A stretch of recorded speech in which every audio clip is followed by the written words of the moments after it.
भगवते वासुदेवाय। ओम ओम नमो नमो भगवते भगवते वासुदेवाय। वासुदेवाय।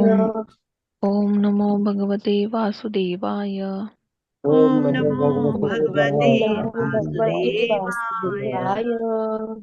नारायणं नमस्कृत्यं नारायणं नारायणं नमस्कृत्यं नरं चैव नरोत्तमं नरं नरं चैव चैव नरोत्तमं नरोत्तमं देवी सरस्वती व्यासं देवीं देवीं सरस्वतीं सरस्वतीं व्यासं ततो ततो जयमुदीरयेत्। ततो जयमुदीरयेत्। जयमुदीरयेत्। नष्टप्रायेषु भद्रेषु नष्टप्रायेषु आयुष्य भद्रेषु भद्रेषु नित्यं भागवत सेवया नित्यं भागवत सेवया भगवति उत्तमश्लोके भगवती भगवति युक्तं श्लोके भक्तिर्भवति नैष्टकी। भक्तिर्भवति नैष्ठिकी। कृष्णाय वासुदेवाय कृष्णाय वासुदेवाय देवकीनन्दनाय च देवकी नन्दनाय देवकीनन्दनाय च नन्- नन्दगोपकुमाराय नन्दगोपकुमाराय नन्दगोपकुमाराय गो गोविन्दाय नमो नमः। गोविन्दाय गोविन्दाय नमो नमो नमः। नमः। मूकं करोति वाचालं मूकं मूकं करोति करोति वाचालं वाचालं पङ्गुं लङ्घयते गिरिं पङ्गुं लङ्घयते गिरिं। यत्कृपातमहं वन्दे यत्कृपातमहं वन्दे वन्दे परमानन्दमाधवम्। परमानन्दमाधवम्। मंगलाचरण।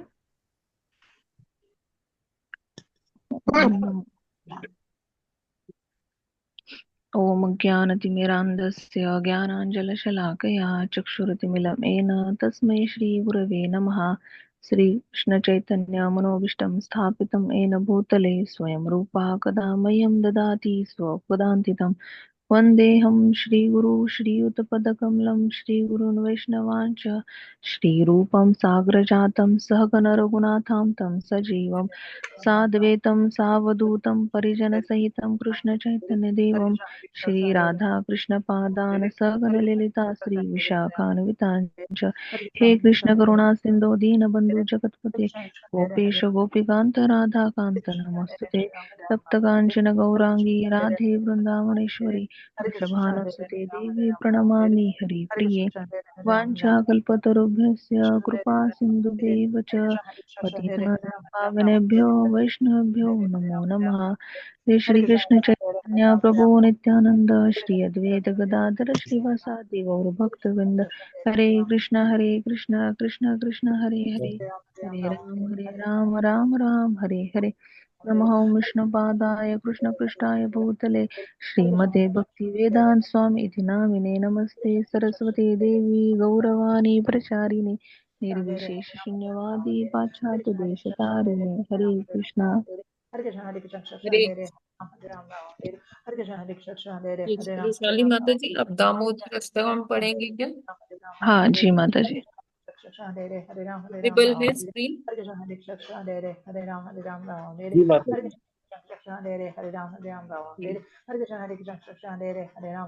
माता जी प्लीज म्यूट कर लीजिए। आप महामंत्र कर रहे, प्लीज म्यूट कर लीजिए। हाँ जी, वैशाली माता जी। यस माता जी। हाँ, स्टार्ट कीजिए। नमामीश्वरं सच्चिदानन्दरूपं लसत्कुण्डलं गोकुले व्रजमानं यशोदाभियोलुखलाद्वावमानं परामृष्टमत्यन्तद्रुप्य गोप्य नमामीश्वरं सच्चिदानन्दरूपं लसत्कुण्डले गोकुलव्रजमानं रुदन्तं मुहुर्नेत्रं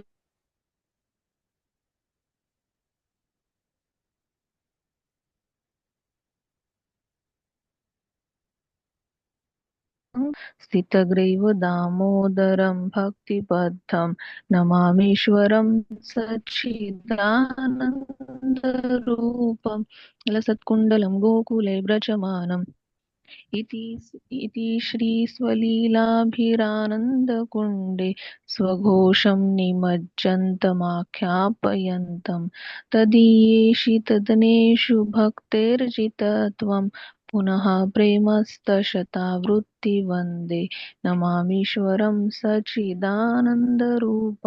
लसत्कुण्डलं गोकुले व्रजमानम् वरं देवमोक्षं न मोक्षावधिं वा न चान्यवृणेऽहं वरेशादपीह इदं ते पूर्णाथ गोपालबालं सदा मे मनस्याविरास्थं किन्मने नमामीश्वरं सच्चिदानन्दरूपं लसत्कुण्डलं गोकुले व्रजमानम् इति देवमुखाम्भोजमत्यन्तनीले वृतं कुन्तले स्निग्धवक्रे च गोप्या मुहुचुम्बितं बिम्बरक्ताधरं मे मनस्याविरास्थामलं लक्षलाभे नमामीश्वरं सच्चिदानन्दरूपं लसत्कुण्डलं गोकुले व्रजमानं नमो देवदामोदरानन्दविष्णु प्रसीद प्रभो दुःखजालाब्धिमग्नं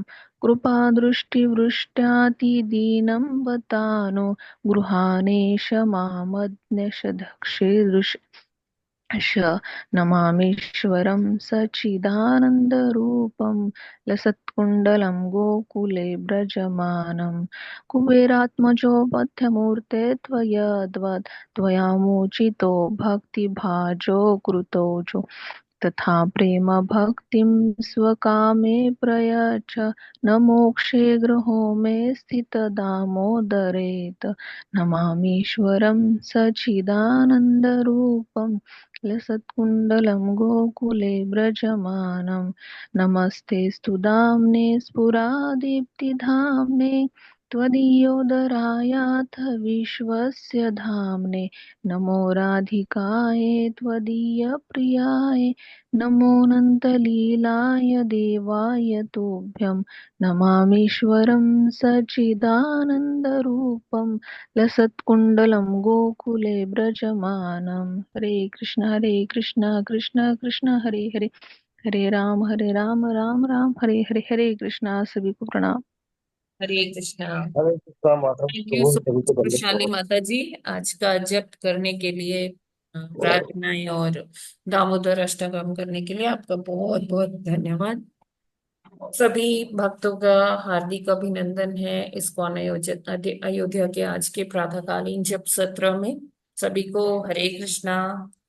हरे कृष्ण माता जी, हरे दंडवत कृष्ण माता जी, प्रणाम। माता जी दंडवत प्रणाम। माता जी सभी को दंडवत हरे कृष्ण प्रणाम। माता जी दंडवत प्रणाम। हरे माता जी कृष्ण माता प्रभुपाद जी, जी का दंडवत कोट। प्रणाम। हाँ जी, हरे कृष्णा माता जी, दंडवत प्रणाम। दंडवत प्रणाम माता जी।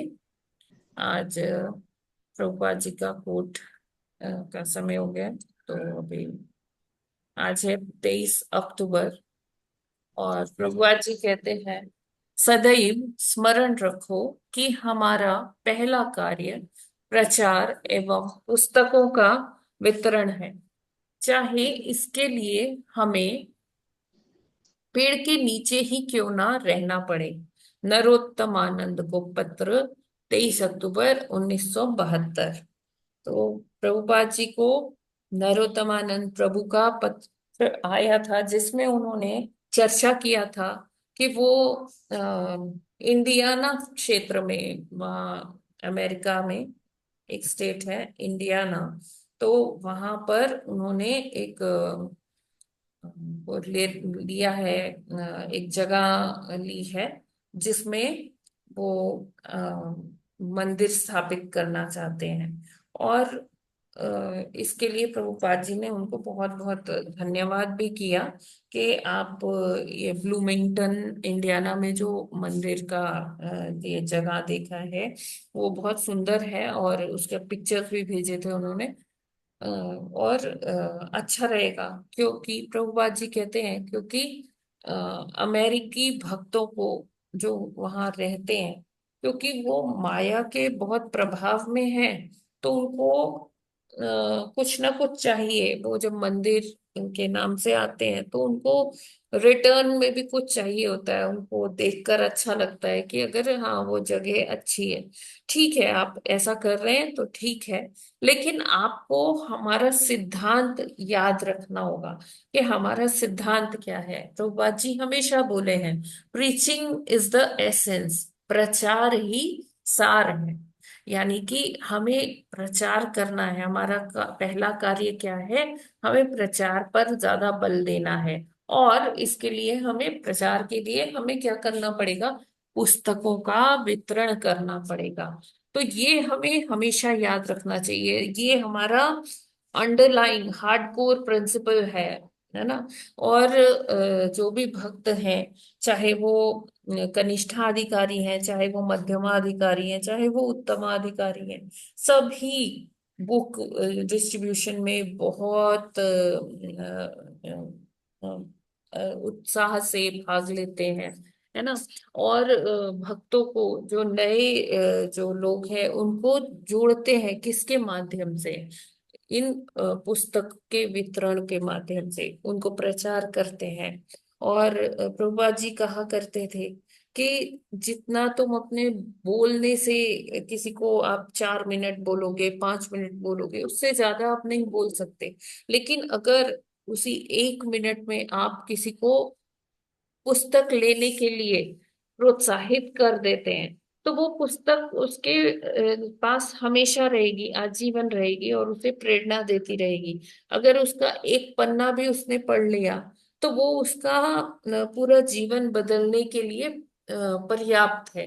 तो हम जितना बोलेंगे उससे अच्छा है कि हम ऐसा प्रचार करें कि वो जो है पुस्तक खरीद ले। तो इस तरह से प्रभुपाद जी उनको बताते हैं कि आपने जो नई जगह ली है अ, मंदिर स्थापित करने के लिए, तो उसके लिए आपको बहुत साधुवाद है ना। लोग भक्त लोग आएंगे तो अच्छी जगह होगी, तो वो अच्छे से कंफर्टेबली वहां बैठकर वो सुन पाएंगे, प्रवचन सुन पाएंगे, प्रसाद भी ग्रहण कर पाएंगे और उनको अच्छा लगेगा। लेकिन हमारा जो सिद्धांत है, हमारा जो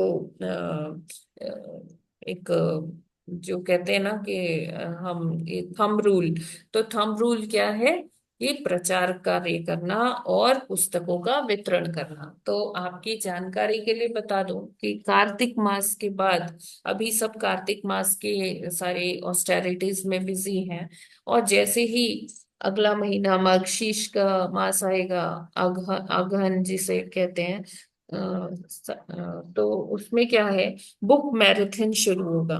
बुक मैराथन में क्या किया जाता है कि भगवत गीता, भागवतम और अन्य जो छोटी छोटी पुस्तकें हैं प्रभुपाद जी के द्वारा रचित, उनका वितरण किया जाता है। सब गली गली मोहल्ले जाके, सड़कों पर, किसी सिनेमा हॉल में, किसी मॉल में, वहां सब भक्त लोग जाते हैं पब्लिक के बीच में और बुक्स का डिस्ट्रीब्यूशन करते हैं। हमें भी इस कार्य में बहुत ही रिलीजियसली लगना होगा, है ना। तो आप लोग के यहाँ को अगर कोई फंक्शन होता है, शादी है या कोई बर्थडे पार्टी है, तो उसमें रिटर्न गिफ्ट्स देते हैं। तो उसमें आप ये पुस्तकें दे सकते हैं। आपके घर के आसपास कोई बच्चे रहते हैं तो उनको आप, छोटी बच्चों के लिए भी छोटी छोटी बुक्स आती हैं जिसकी कॉस्ट ज्यादा नहीं होती, 10-10, 20-20, 30-30 रुपए की वो बुक्स होती हैं। तो वो आप ऑर्डर कर सकते हैं। तो जिनको भी ऑर्डर करना होगा वो आप मुझे बता सकते हैं कि भगवत गीता कितनी लेनी है, छोटी बुक्स कितनी लेनी है, या भागवतम लेनी है तो क्या।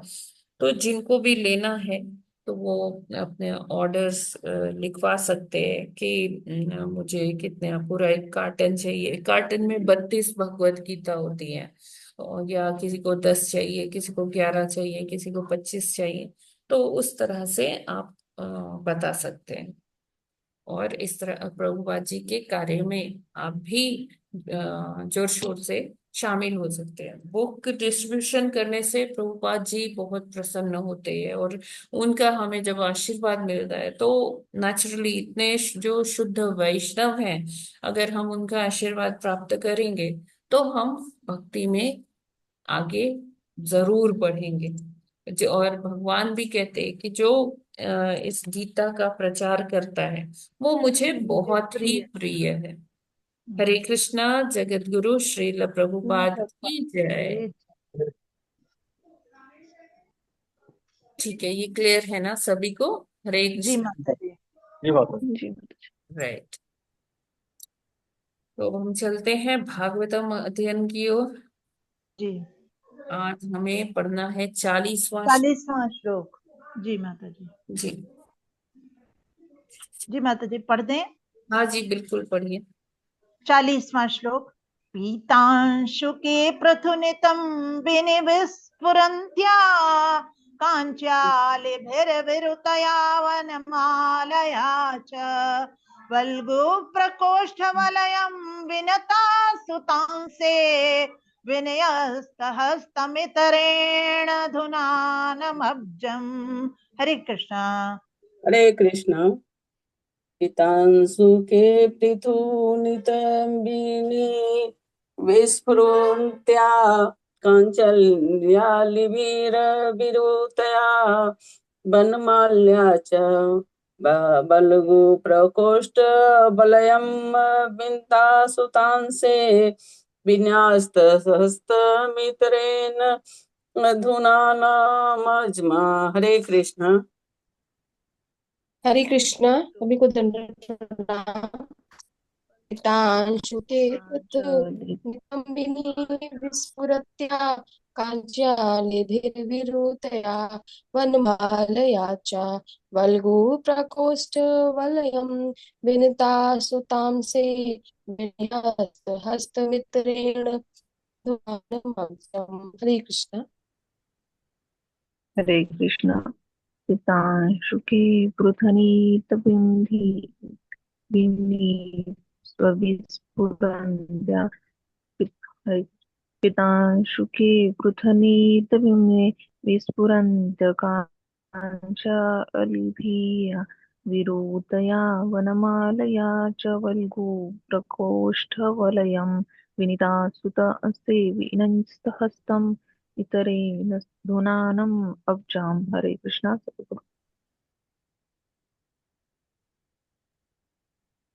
हरे कृष्णा। पीताम सुखे पृथ्वीतम बने विपुस्फुरन्त्या काञ्च्यालिविरुतया वनमाल्या च वल्गु प्रकोष्ठवलयं विनुता सुतांसे विन्यस्तहस्तमित्रेण धुनानमब्जम्। हरे कृष्णा।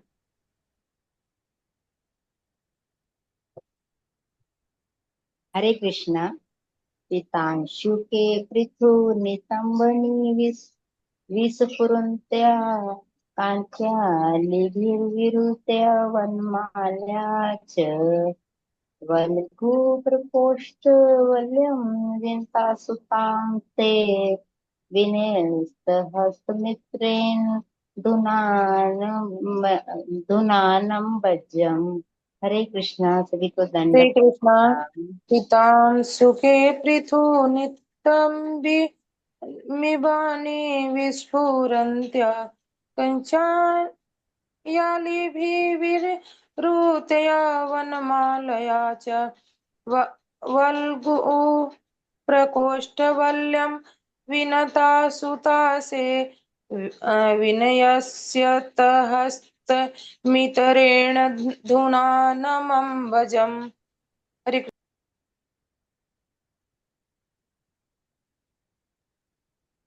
हरे कृष्ण। पीतांशुके प्रथु नितम विने विस्फुरन्या कांच्यालिभिर्वे ऋतुया वनमाल्या च वल्गु प्रकोष्ठ वलयं विनीता सुतांसे विन्यस्त हस्तमित्रेण धुनान्मभुजम्। हरे कृष्ण। हरे कृष्णा। पीतांशुके पृथुनितम्बिनी विस्फुरन्त्या काञ्च्यालिभिर्विरुतया वनमालया च वल्गुप्रकोष्ठवलयं विनिता सुतांसे विन्यस्तहस्तमितरेण धुनानमब्जम्। हरे कृष्णा माता जी, दंडवत प्रणाम। सभी भक्तों को दंडवत प्रणाम। हरे कृष्णा। पीतानिशुके पृथुनितम्बिनी विस्फुरन्तया काच्यालाभिर्विरुतया वनमालया च वल्गुप्रकोष्ठवलयं विन्ता सुतांसि विन्यस्तहस्तमितरेण दुनानमब्जम्। Hare Krishna. Hare Krishna. Thank you so much. शब्दार्थ, अनुवाद और तात्पर्य श्रील प्रभुपाद जी के द्वारा। श्रील प्रभुपाद जी की जय। शब्दार्थ। पीत अंशु के, पीले वस्त्र से ढका। पृथु नितंबनी, अपने विशाल फूलों पर। विस्फुरंत्या, चमचमाती। कांच्या, करधनी से। आलिभी, भौरों द्वारा। विरुतया, गुंजार करती। वन मालया, ताजे ताजे फूलों की माला से। च, तथा। वल्गु, सुंदर। प्रकोष्ठ, कलाइयां। वलयम, कंगन।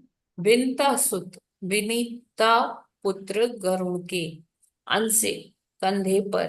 विन्यस्त, टिकाए। हस्तम, एक हाथ। इतरेण, दूसरे हाथ से।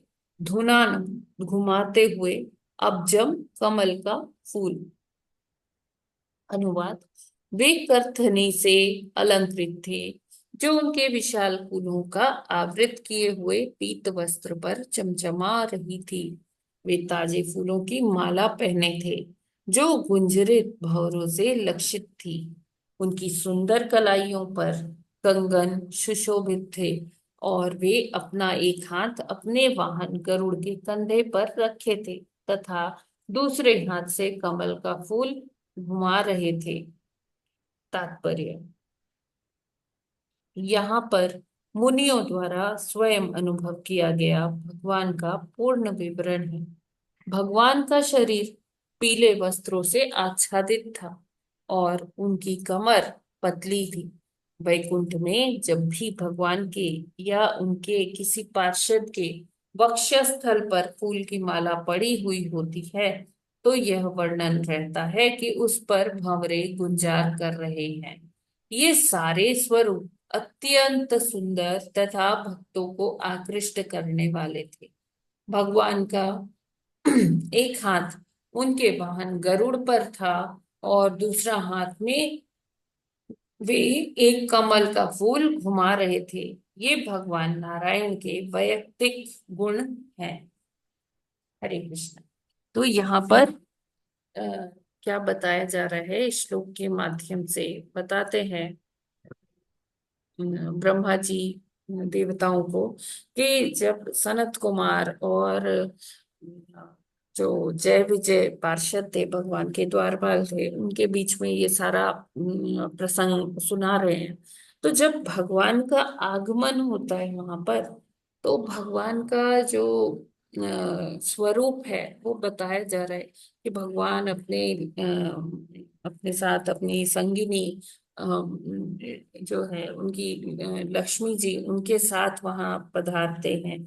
और संग में उनके पार्षद होते हैं, जो उनको चामर डुला रहे, पंखे डुला रहे हैं, है ना। और उस हवा से जो उनका जो छाता है, उसमें मोतियों की मड़ियों की माला लगी हुई है, लड़ियां लगी हुई हैं, जो बहुत ही सुंदर लग रही है, हिल रही है।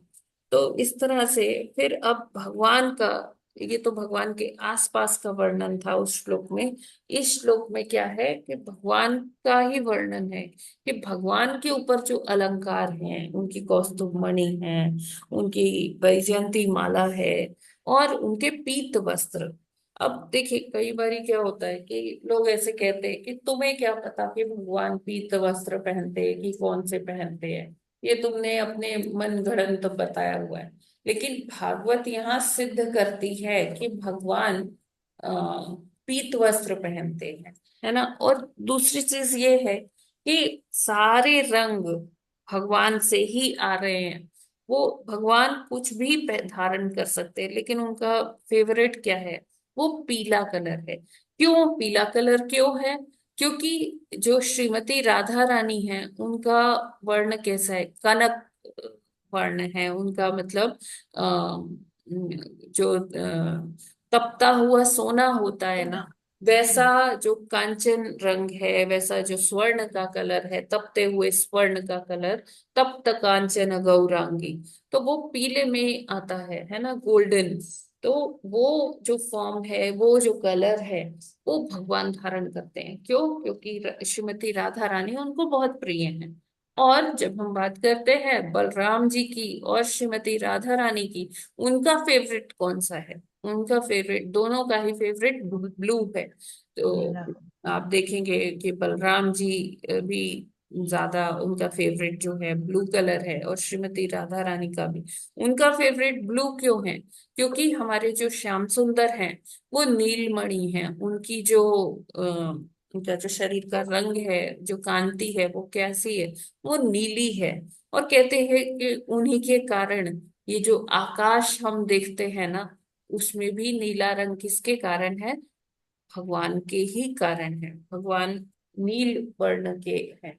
तो इस तरह से हम इसे समझ सकते हैं कि बताया जा रहा है कि पीले वस्त्र भगवान पहनकर आते हैं। और उस पीली धोती पर क्या चमचमा रही है? उनकी कमर पर करधनी चमचमा रही है ना, वो बहुत ही सुंदर लग रही है। करधनी एक तरह का आभूषण होता है जो कमर पर पहना जाता है, और वो पहनकर भगवान अति सुंदर लग रहे हैं। और जो ताजे फूल है, मतलब यहाँ ऐसा समझना चाहिए कि वो करधनी भी आ, और सुंदर लगने लग जाती है जब वो भगवान की पतली कमर पर सजती है ना। और भगवान क्या करते हैं? भगवान वैजंती माला, या उसको वन माला भी कहते हैं कई बार, तो वैजंती माला पहने हुए हैं। वैजंती माला कैसी होती है? वो 5 प्रकार के अलग अलग कलर्स के फूल होते हैं। पिंक होता है, रेड होता है, वो केसरिया रंग का होता है, नीला होता है। उसे 5 प्रकार के फूल होते हैं, बहुत सुंदर सुंदर फूल होते हैं, जिनकी जो खुशबू है वो बहुत ही सुंदर होती है, बहुत सुंदर अरोमा है। और उस पर लगातार जहां जहां भी भगवान की माला का, फूल माला का वर्णन आता है, तो वहां पर क्या आता है? भंवरों का भी वर्णन आता है। भंवरों को, वो उनके जो गले में पड़ी हुई वनमाला है, वो बहुत आकर्षित करती है। क्योंकि उसकी जो स्मेल है वो बहुत उनको दिव्य लगती है, और वो आके उसी पर अपना ध्यान लगाए रहते हैं। और आचार्य बताते हैं कि वो जो खुशबू है, वो फूलों से ज्यादा वो भगवान के जो शरीर से जो खुशबू आती है, उसको भंवरे बहुत ही पसंद करते हैं, और वो हमेशा उन्हीं माला की ओर आकर्षित रहते हैं। फिर वर्णन आता है भगवान के कंगन का, जो उनकी कलाइयों पर स्थित है। और बताते हैं यहाँ पर ब्रह्मा जी कि एक हाथ से भगवान गरुड़ को पकड़े हुए हैं, और दूसरे गरुड़ के कंधे पर रखे हैं, और दूसरे हाथ से कमल का फूल मारे हैं। तो हमें पता है भगवान के एक हाथ में हमेशा पद्म होता है ना। तो वो पद्म है। अभी ये गरुड़ कौन है? गरुड़ भगवान के वाहन वाहन। हाँ। विनीता सुत हैं। विनीता कौन है? विनीता दक्ष प्रजापति की एक पुत्री है। और उनका और एक एक उनकी पुत्री कद्रु थी। और उनका विवाह किससे हुआ? कश्यप मुनि से हुआ, दोनों का ही। तो जो ये कद्रु थी, तो कद्रू से कौन आए? नाग आए, है ना। नाग माता कही जाती है कद्रू। और विनीता के जो पुत्र हैं अरुण और गरुण हैं, है ना, ये भगवान के वाहन हैं। तो यहाँ पर आप लोग को शायद पता होगी अ, विनीता कद्रू की कहानी, गरुड़ जी की कहानी, है ना। तो गरुड़ जी ने माता जी कैसे, बता हाँ क्या? बता दीजिए। अच्छा अच्छा। तो जैसा कि मैंने बताया कि दक्ष प्रजापति की ही कन्याएं थी, है ना। तो कद्रू और विनीता, तो कद्रू कद्रू से संतानें जो हुई वो नाग उत्पन्न हुए। और विनीता ने भी फिर कश्यप जी ऋषि से कहा कि उनको भी अ, मातृत्व का सौभाग्य चाहिए। तो उनके द्वारा जो के पुत्र हुए वो पक्षी राज हुए, गरुड़ हुए, है ना। और गरुड़ जी का इतनी तपस्या थी पहले की, तो वो क्या बने, भगवान के वाहन बने। और जो अरुण थे वो कौन बने? वो सूर्य के सारथी बने, अरुण। तो अरुण और गरुण का ये है। लेकिन जो ये गरुण जी है ना, ये दुखी रहते थे। क्यों दुखी रहते थे? क्योंकि कद्रू ने छल से विनीता को अपनी दासी बना लिया था। और वो नागलोक ले गई थी उसको, वहां ना वो नाग माता थी। तो वो नागलोक ले गई थी अपनी बहन विनीता को, अपनी दासी, मतलब पूरा सारा काम उसी से करवाती थी। क्या हुआ था कि एक बार ये कुछ ऐसा प्रसंग था कि उच्चई श्रवा घोड़ा जो निकला था ना समुद्र मंथन से। तो ऐसे इन लोगों में जैसे शर्त नहीं लगा लेते, उस तरह का कुछ प्रसंग आता है। तो वो कहती है तुमने उच्चैश्रवा घोड़ा देखा है क्या? तो विनीता बोलती है हाँ मैंने देखा तो है। तो वो कहती है कि कैसा है, कैसा था वो घोड़ा? बोली सफेद रंग का था। कहती उसकी पूंछ कैसी थी? बोली सफेद घोड़ा था तो सफेद ही पूंछ थी। बोले नहीं, उसकी पूंछ काली थी। तो बोली नहीं, काली तो नहीं थी, विनीता बोलती है। तो कद्रू कहती है नहीं, मैंने देखा था वो, उसकी पूंछ काली थी। तो मतलब ऐसे ही उसमें उन दोनों में विवाद हो जाता है। तो विनीता बोलती है कद्रू कि ठीक है, कल फिर वो घोड़ा आएगा, उच्चैश्रवा घोड़ा। तो कल हम देखते हैं कि उसकी पूंछ सफेद थी कि काली थी। तो अगर तुम जीतोगी तो तुम मेरी दासी बनोगी, मैं जी सॉरी, तुम हारोगी तो तुम मेरी दासी बनोगी, मैं हारूंगी तो मैं तुम्हारी दासी बन जाऊंगी। तो दोनों में इस प्रकार का शर्त लग जाती है। तो जब वो उच्चैश्रवा घोड़ा आता है तो ये जो नाग माता है ये अपने नागों से कहती हैं कि तुम ना उसकी पूंछ पर तुम सारे लिपट जाना, और उसकी पूंछ एकदम काली दिखनी चाहिए उच्चैश्रवा घोड़े की। तो अभी जब वो आता है तो सारे नाग जो हैं छोटे छोटे से उसकी पूंछ पे लिपट जाते हैं, और एकदम जो उच्चैश्रवा घोड़ा है उसकी पूंछ काली दिखने लगती है। अभी विनीता को ना बिलीव नहीं होता कि इस कदर ऐसा हो सकता है, ऐसे कैसे? उसने कल तो सफेद देखी थी, अब लेकिन सामने दिख रहा था। तो विनीता ने कद्रू का दासत्व स्वीकार किया, और वो दासियों की भांति वहां रहने लग गई, नागलोक में सारा वो कार्य करती थी। अभी गरुड़ जी को ये लगा कि मैं तो इतने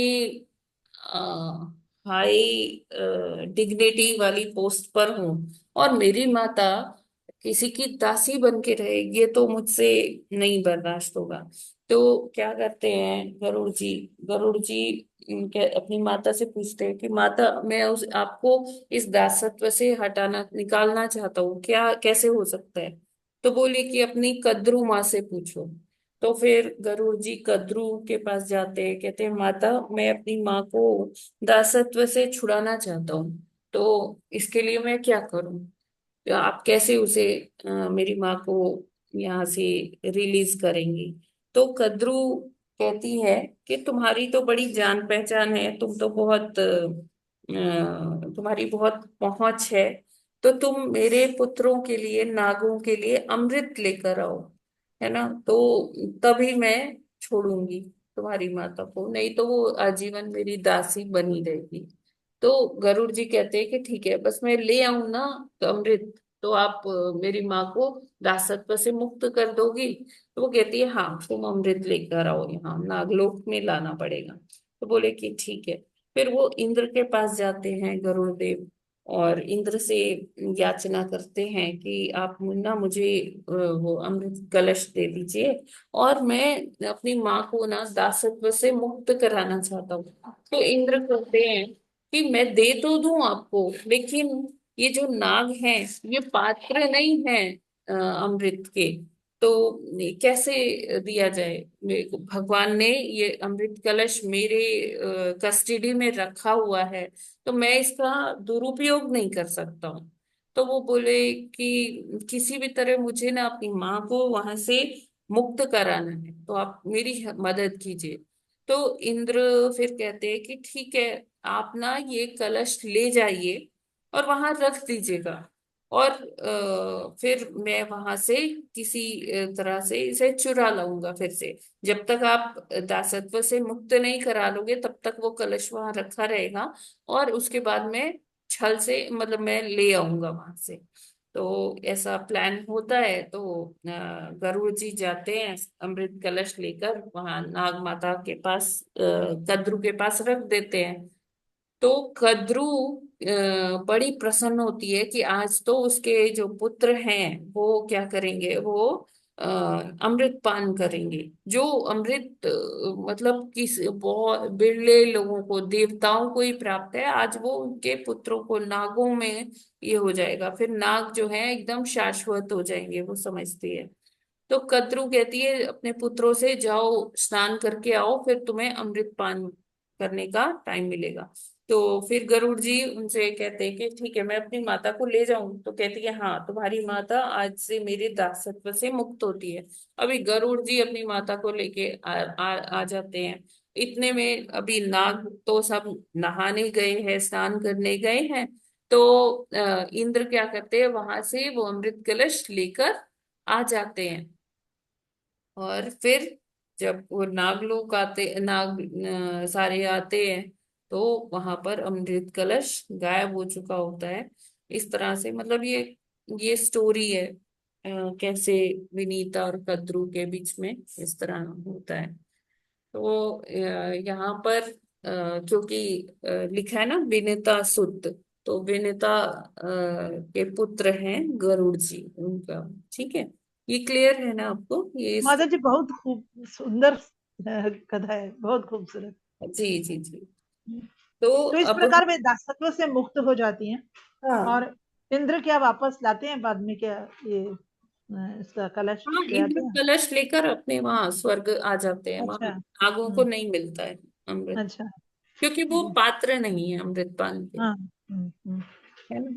जी, तो बहुत तो अच्छी माता जी फिर उनका दास्यपना हट गया था फिर? हाँ जी, हाँ जी, वो तो वहां से मुक्त करा के ले गए थे ना। अच्छा, ठीक। जी। हरे कृष्ण। अति सुंदर, अति सुंदर। हरे कृष्ण माता जी। यस ये प्रभु। पूछना है कि ये कौस्तुभ मणि जो भगवान जो है अवतरित हुए और पीत वस्त्र धारण किए हुए थे, और उनके कमर में करधनी भी बड़ी सुंदर लग रही थी, उनकी वजह से शोभायमान थी। तो भगवान तो बड़े सुंदर हैं ही हैं, हाँ, लेकिन वो कौस्तुभ मणि धारण किए हुए थे। तो माता जी ये कौस्तुभ मणि भगवान कृष्ण भी धारण करते हैं क्या? कहीं आया है विवरण में ऐसा? भगवान जैसे विष्णु धारण किए हुए थे, प्रभु जी, भगवान कृष्ण के में भी आया है वर्णन में एक यहाँ जगह कौस्तुभ जो मणि उनका। नहीं है, कौस्तुभ हाँ मणि कौस्तुभ। वर्णन नहीं है। जी माता जी। यहाँ कौस्तुभ मणि का वर्णन तो नहीं है। अच्छा माता जी। और ये पीत वस्त्र इसलिए धारण करते हैं कि किसका रंग जो है पीला है? जो है लक्ष्मी जी का। श्रीमती राधा रानी का है, तप्त कांचन उनको कहते हैं ना। हाँ माता जी, लक्ष्मी राधा रानी का तो है ना, लेकिन के यहाँ विवरण तो अभी लक्ष्मी जी अ, उनकी विस्तार हैं, श्रीमती अच्छा इस राधा, वजह से। अच्छा है अच्छा। ना। तो और माता लक्ष्मी जी जी नीले से नीले। सुंदर, मतलब कहा हाँ जाता है माता जी कि ठीक है। लक्ष्मी जी वो सुंदर। विस्तार है, इस वजह से पीला ही वस्त्र वो जो है वो एक ही बात मानते हुए। और फिर ये नीलमणि वर्णन क्यों आया माता जी? वो कि नीला रंग किसका है? भगवान का कलर नीला है। हाँ भगवान विष्णु का कलर जी नीला नीला है, और भगवान कृष्ण का श्यामल है। ठीक है, मालाएं भी माता जी इस तरह से, भगवान कृष्ण और विष्णु तो एक ही हैं, लेकिन वनमाला, तुलसी माला, मोती माला, जी वृंदावन माला, ऐसे भी वर्णन आते हैं हाँ बिल्कुल मालाओं बिल्कुल। में है। हाँ जी माता जी, ये सब थोड़ी अलग अलग है ना एक दूसरे से, ये हाँ मालाएं। यस प्रभु ए, जी। हाँ माता जी, हरे कृष्ण। हरे कृष्णा। तो अब हमने देखा कि जो ये मुनि हैं ये 6 द्वार तो क्रॉस कर आए और 7वें पर जय विजय ने इनको रोक लिया। अब आचार्य बताते हैं कि ये जो 6 द्वार हैं ये क्या है कि जो अपने काम, क्रोध, क्रोध, लोभ, लोभ, मोह, मत्सर मत्सर। इन पर विजय प्राप्त कर लेता है, तो इसलिए वो 6 द्वार तो क्रॉस कराए।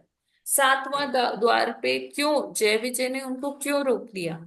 जय विजय को क्या ठीक नहीं लगा उनके बारे में? ये ठीक नहीं लगा कि ये जो मुनि कुमार है ना, ये कौन है? निर्विशेषवादी। ये पहले मतलब भक्ति तो करते थे लेकिन किस पर ध्यान लगाते थे? निर्विशेष ब्रह्म पर ध्यान लगाते थे। तो इसलिए जय विजय ने उनको रोका कि ये एक तो निर्विशेष भगवान को निराकार मानते, भगवान तो हमारे बड़े सुंदर हैं। भगवान अ, मतलब कितना उनका सुंदर वेशभूषा है, कितना उनका सुंदर, उनके एक एक अलंकार है। अभी अलंकारों की जब बात करते हैं तो उसके लिए तो शरीर होगा ही ना, ऐसे ही तो अलंकार प्रकाश पुंज में तो लग नहीं जाएंगे, है ना? तो ये जो जय विजय हैं तो ये जब मतलब पूरी तरह से आश्वस्त हो जाते हैं एकदम कि हाँ ये भगवान का भक्त है, तभी उसे अंदर प्रवेश करने देते हैं। तो इनको लगा कि ये जो कुमार हैं, मुनि कुमार हैं, सनक, सनंदन, सनातन और सनत, तो ये जो ये एक तो छोटे बालक हैं, निर्वस्त्र हैं, और ये ब्रह्म भगवान के निर्विशेष ब्रह्म को पर ही मेडिटेट करते हैं, तो ये अंदर जाने के अभी योग्य नहीं है।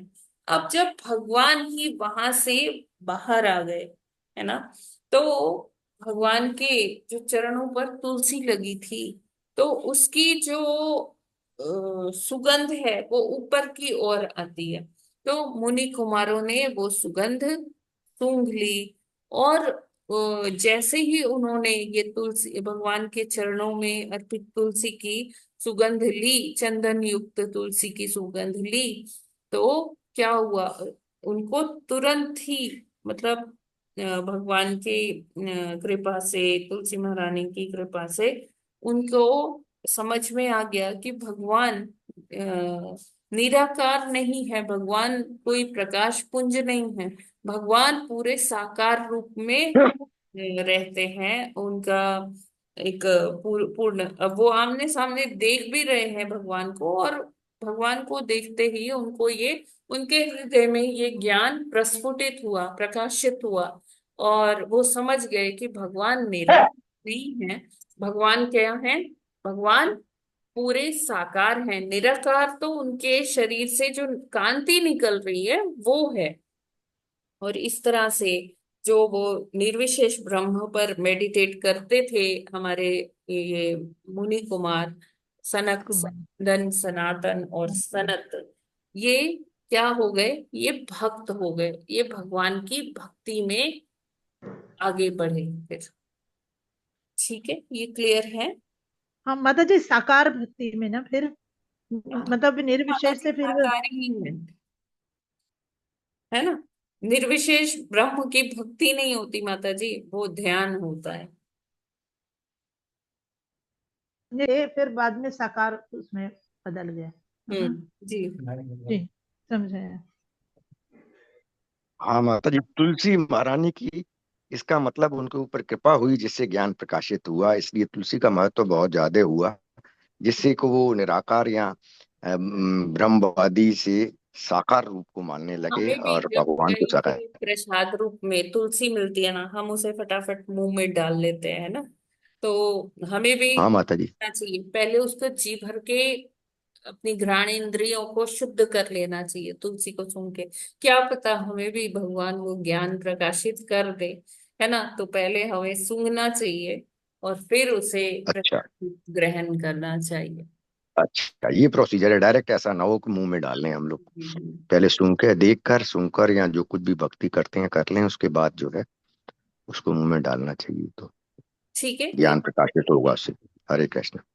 हरे कृष्ण माता जी। जी माता जी, हरे कृष्ण। हरे कृष्ण माता जी। अभी प्रभु जी जो एक सवाल कर रहे थे कि क्या कृष्ण भगवान के उसमें वक्ष स्थल पर कौस्तुभ मणि है, हाँ तो मतलब ये सोच रही थी कि जब जैसे भगवान जी, प्रभुपाद जी ने लिखा है कि भगवान विष्णु और भगवान कृष्ण में कोई अंतर नहीं है, एक जगह उन्होंने भागवतम में ये भी लिखा है कि दोनों समान है। जी और बस अंतर है गुणों का कि भगवान के 4 रूप, जो कृष्ण भगवान के वो रूप माधुर, वेणु माधुर और लीला माधुर्य करके जो 4 रूप उनके अलग हैं, बाकी 60 विष्णु भगवान में है और 4 एक्स्ट्रा होकर के कृष्ण भगवान में 64 गुण है।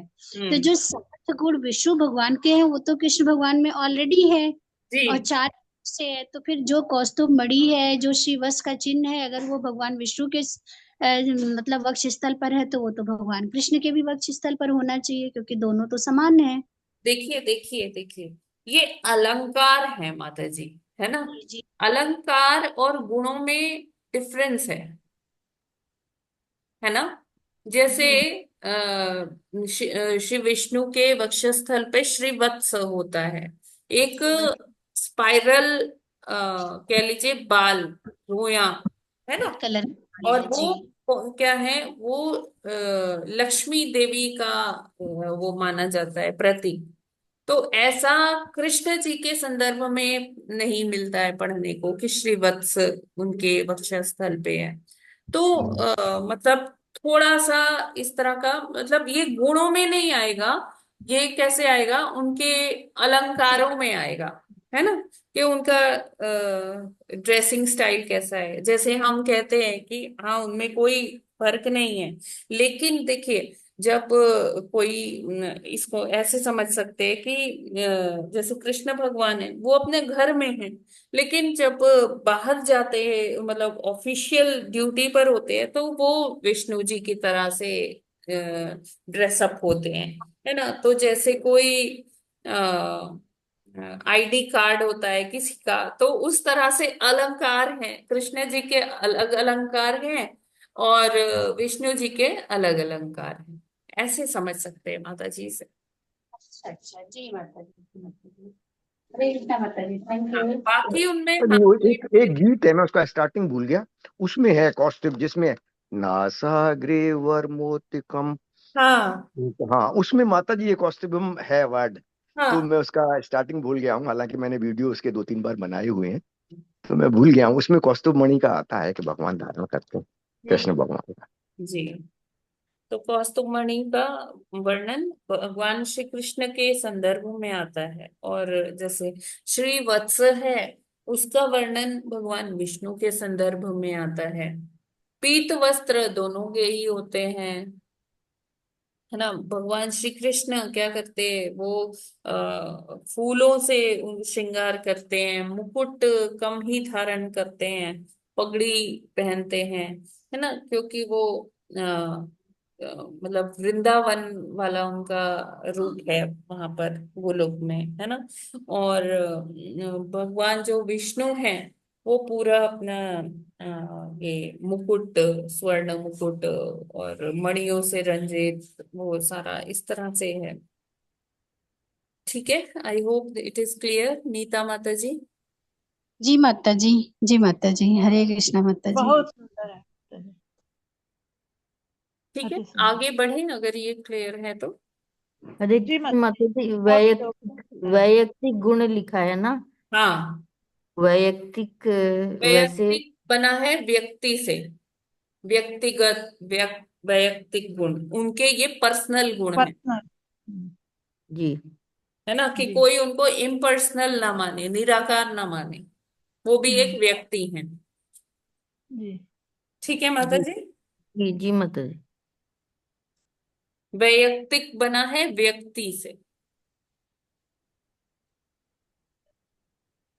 ठीक है, जी माता जी, तो जी माता। पढ़ लेते हैं। 41वां श्लोक पढ़ दें। हाँ जी, ये 41वां श्लोक। विद्युत क्षिपन मकर कुंडल मंडनारः गंडस्थलोन्समुखं मणिमत् किरीटं दोर्दंड षण्ड विवरे हरता परार्ध्य हारेण कंधर गतेन च कौस्तुभेन। हरे कृष्णा।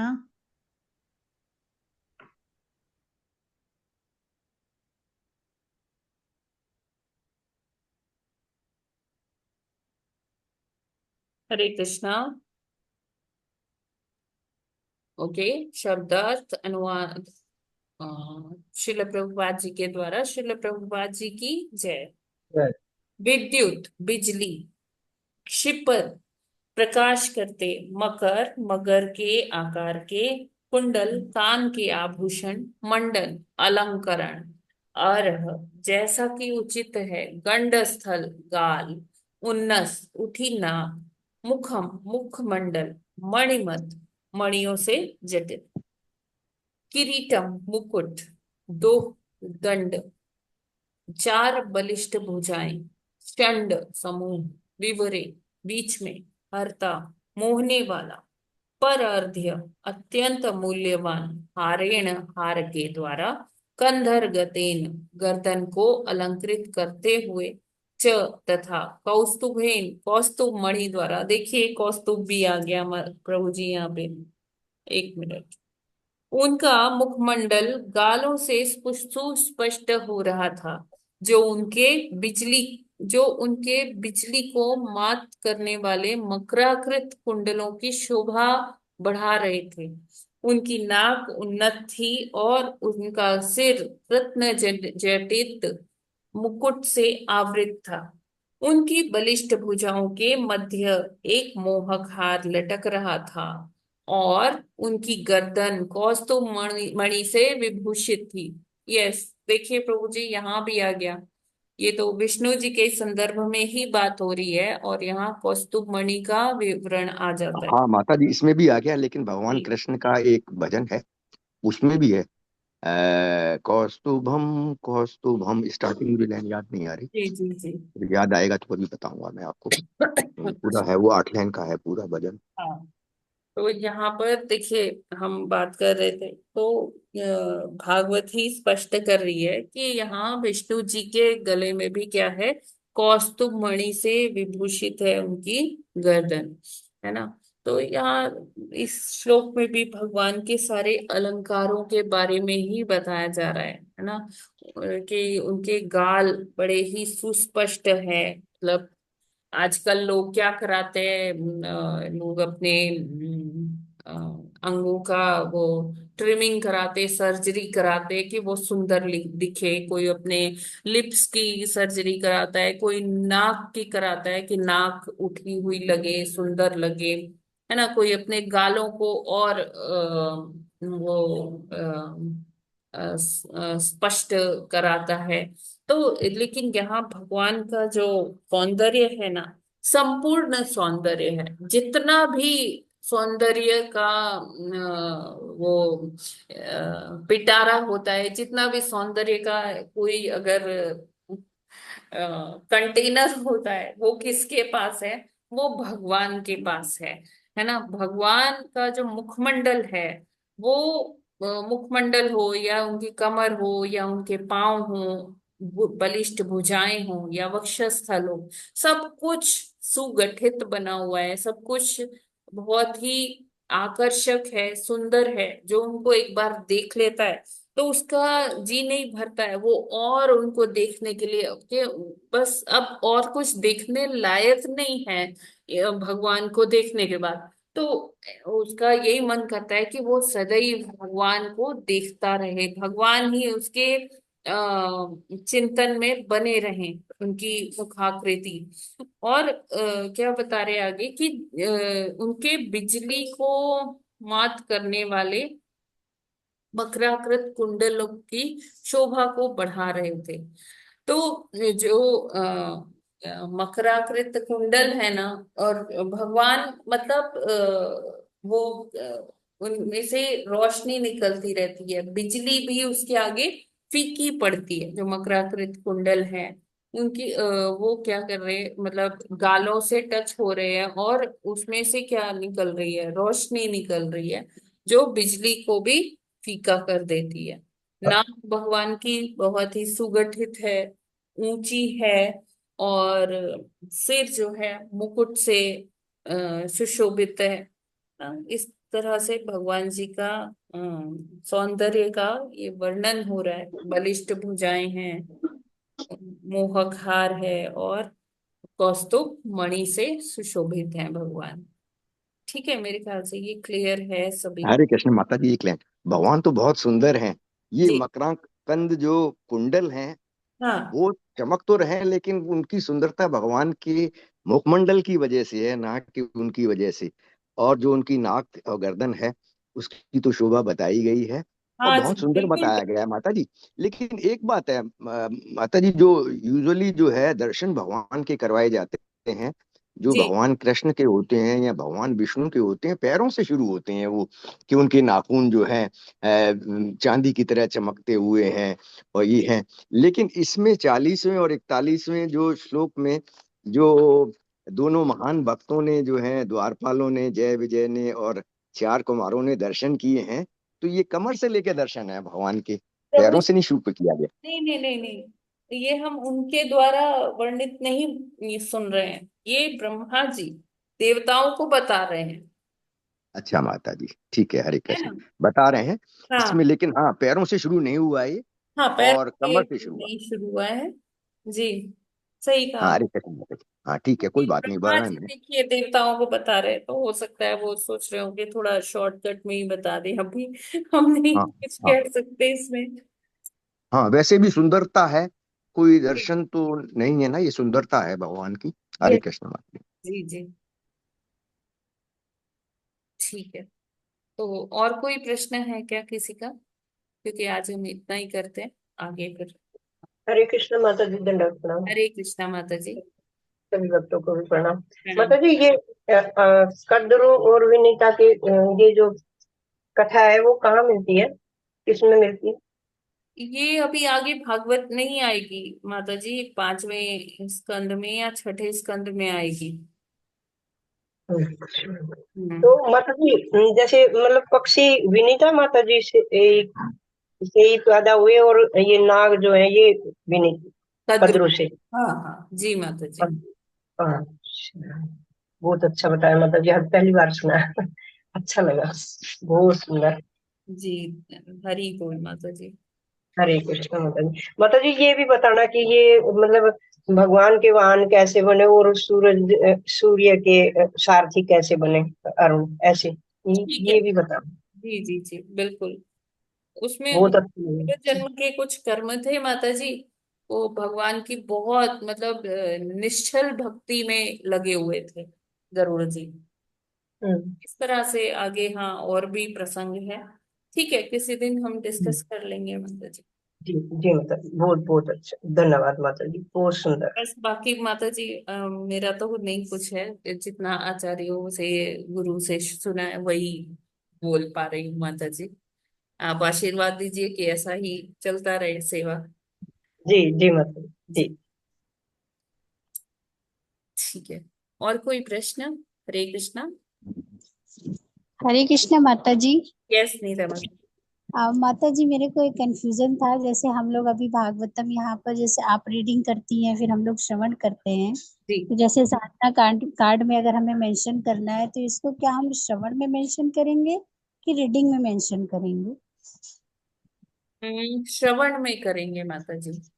अच्छा। आप साधना चार्ट में देने के लिए बता रही है ना? जी जी जी, अगर हाँ उसमें हमें देना है कि हमने कितने घंटे श्रवण किया और कितने हाँ, घंटे रीडिंग। ये श्रवण में ही आएगा माता जी। मतलब रीडिंग में जो सेल्फ रीडिंग हम करेंगे बस वही हाँ, जो लिखेंगे? स्वाध्याय जिसको कहा जाता है माता जी, वो जी आएगा जी। नहीं। अच्छा अच्छा। जी माता जी, थैंक यू माता जी। हरि बोल। हरे कृष्ण माता जी। आजकल जैसे मोबाइल भी आ गए हैं, टीवी भी आ गए हैं, तो बहुत सारे लोग जैसे थोड़ा भक्ति में डायरेक्ट नहीं होते हैं, तो हाँ उसमें भी भगवान का नाम सुन लेते हैं, गुण सुन लेते हैं, लीलाएं सुन लेते हैं, तो जी, वो भी श्रवण में ही आएगा। वो भी श्रवण में ही आएगा प्रभु जी। जो भी हरे हम कृष्ण। अपने कानों के द्वारा सुन रहे हैं वो श्रवण में आएगा। जो हम हाँ, आंखों के द्वारा जो सेवा कर रहे हैं वो हमारा फिर रीडिंग में आएगा। उसमें भी भक्ति का वैसा ही फल प्राप्त होता है जैसे कि आप आचार्यों द्वारा, गुरुओं द्वारा, महात्माओं द्वारा सुनने से जो है जो फल प्राप्त हाँ होता हाँ है, हाँ, या यस। भगवान की वाणी पढ़ने से होता है जितना फल, बिल्कुल वैसे। बिल्कुल बिल्कुल। देखिए अच्छा माता ऐसा जी। है ना कि हमें अपनी सारी इंद्रियों को भगवान की सेवा में लगाना है। तो हाँ माता जी। श्रवण भी उतना ही इम्पोर्टेंट है जितना कि रीडिंग।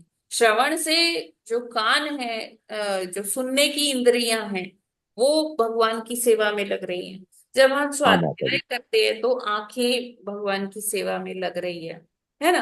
तो रीडिंग हो, हियरिंग हो, सब कुछ इम्पोर्टेंट है। हाँ माता जी, तो एक जैसा ही श्रवण को ज्यादा बताया गया है और श्रवण संकीर्तन को को तो, लेकिन। इसलिए बताया गया है कि रीडिंग में हो सकता है कि हमें इतना क्लियर ना हो, क्योंकि हमारे मतलब इतना ज्ञान हमारे हृदय में नहीं है। लेकिन जब हम किसी के माध्यम से, प्रामाणिक स्रोत के माध्यम से श्रवण करते हैं, तब क्या है कि वो हमें, जैसे कहते हैं ना, एक एक परत खुल जाती है। तो वो होता है, तो इसलिए वो थोड़ा सा ज्यादा और कहते हैं श्रवण के माध्यम से भगवान हमारे अंदर कानों से हृदय। प्रवेश करते हैं। हाँ माता जी, प्रवेश करते हैं। और वैसे भी ग्रंथों में है कि जैसे नए लोग होते हैं या भक्ति में परिपूर्ण नहीं है, तो गुरु या आचार्यों के माध्यम से और शास्त्रों के माध्यम से जो करते हैं ना, गुरु और शास्त्रों के जी जी जी माध्यम से करना चाहिए, ताकि अच्छी तरह से वो भगवान को समझ सके। जी हरे जी, कृष्ण। बिल्कुल। ठीक है, और कोई प्रश्न या कोई ऑब्जर्वेशन किसी का? जो नए भक्त हैं वो क्या करना चाहते हैं? जप या दामोदर अष्टकम का पाठ? जो अभी जैसे मुझे कुछ लोग दिख रहे हैं। हरे कृष्णा, आप लोग बोल सकते हैं। कब करना है माता जी? हरे कृष्ण माता जी। माता जी आपसे नहीं पूछ रही हूँ, आपने तो किया ही है। जो कुछ नए भक्त हैं उनसे पूछ रही हूँ।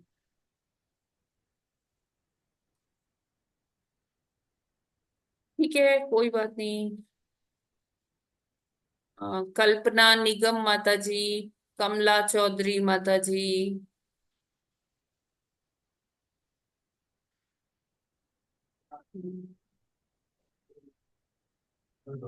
रामानंद पांडे प्रभु जी।